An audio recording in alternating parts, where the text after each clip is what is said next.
Taste the Daily. நிர்வாக திறனற்ற ஸ்டாலின் அரசு பிறக்கின்ற குழந்தை ஒவ்வொன்றுக்கும் 1.5 லட்சம் ரூபாய் கடன் சுமையை ஏற்றியிருப்பதாக அதிமுக பொதுச் செயலாளர் எடப்பாடி கே பழனிசாமி குற்றம் சாட்டியுள்ளார். கடலூர் மாவட்டம் சீமாட்டி சில்ஸ் சிக்னல் பகுதியில் நடைபெற்ற மக்களை காப்போம் தமிழகத்தை மீட்போம் சுற்றுப்பயணத்தில் பேசிய போது அவர் இதனை தெரிவித்தார். ஸ்டாலின் வருவதற்கு முன்பாக 73 ஆண்டு காலம் எல்லா அரசாங்கம் நடந்தது. காங்கிரஸ் ஆட்சி, திமுக ஆட்சி, அண்ணா திமுக ஆட்சி, மீண்டும் திமுக ஆட்சி, அண்ணா திமுக ஆட்சி, மாறி மாறி ஆட்சி செய்தகள். 73 ஆண்டு காலத்தில் 5,18,000 கோடி தமிழ்நாட்டுடைய கடன் 2021ஆம் ஆண்டு. அதிலிருந்து திரு ஸ்டாலின் முதலமைச்சரான பிறகு இந்த 4 வருஷத்துல கடன் வாங்கினது 4,38,000 கோடி கடன் வாங்கியிருக்காரு.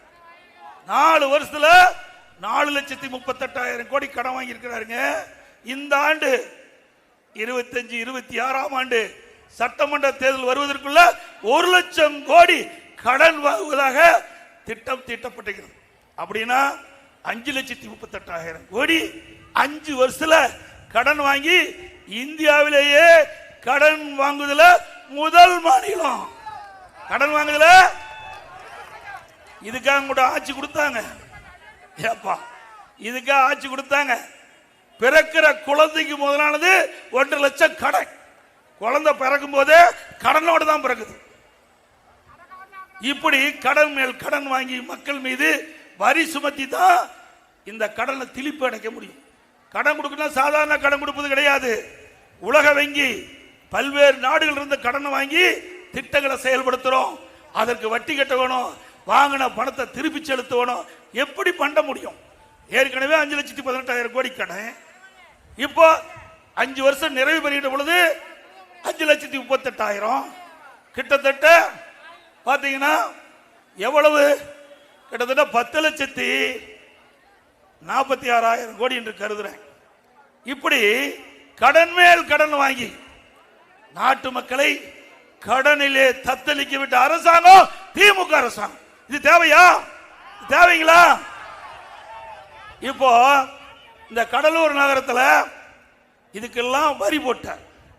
வீட்டுக்கு 100% வரி. 1000 ரூபாய் வீட்டு வரி கட்டினா இப்போ 2000 ரூபாய் கட்டணும். இங்க இருக்கிற கடைக்கு திமுக அண்ணா திமுக ஆட்சியில் 1000 ரூபாய் கடை வரி இருந்தா 180% உயர்த்தி 2,500 ரூபாய் கட்ட வேணும். கரண்ட் பில்லு, கரண்ட் தொட்டா தான் ஷாக் அடிக்கும். கரண்ட் பில்ல கேட்டாவே ஷாக் அடிக்குது. திமுக ஆட்சியில் 52% கரண்ட் பில் உயர்ந்துட்டது. வருஷம் 5% கரண்ட் சார்ஜ் உயர்த்தப்படும் என்று அறிவிப்பு கொடுத்து 2 வருஷமா கரண்ட் சார்ஜ் 10% உயர்த்திட்டீங்க. இப்படி ஆட்சிக்கு வந்த பிறகு மக்கள் மீது மிகப்பெரிய சுமையை சுமத்திட்டு இருக்கிறீங்க. குடிநீர் வரி போதாததுக்கு குப்பை வரியும் போட்டார். குப்பைக்கு கூட வரி போட்ட ஒரே அரசாங்கம் திமுக அரசாங்கம். இந்த அரசாங்கம் வேணுங்களா? மக்களை துன்பப்படுத்துகின்ற அரசாங்கம் தேவையா?